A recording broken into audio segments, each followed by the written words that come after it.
সুন্দরী অভিনেত্রী ইধিকা পাল বাংলাদেশের দর্শকদের কাছে সবচেয়ে বেশি পরিচিতি পান শাকিব খানের বিপরীতে অভিনীত প্রিয়তমা সিনেমার মাধ্যমে।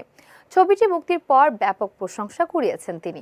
পরে আরও কয়েকটি সিনেমায় অভিনয় করলেও প্রিয়তমাকেই নিজের ক্যারিয়ারের অন্যতম সেরা অর্জন মনে করেন এই অভিনেত্রী। সম্প্রতি এক সাক্ষাৎকারে প্রিয়তমার স্মৃতিচারণ করে ইধিকা বলেন, প্রিয়তমার সময়কালটা ভীষণ মিস করি।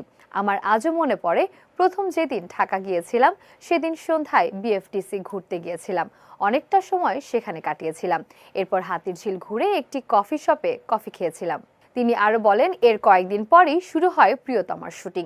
শাকিব খানের সঙ্গে এটিই ছিল আমার প্রথম সিনেমা।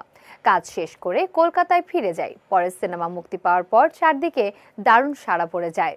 সিনেমাটি মুক্তির পর দর্শকের ভালোবাসার কথা স্মরণ করে ইধিকা বলেন, আমি মাকে নিয়ে ঢাকা এসেছিলাম প্রিয়তমা দেখতে।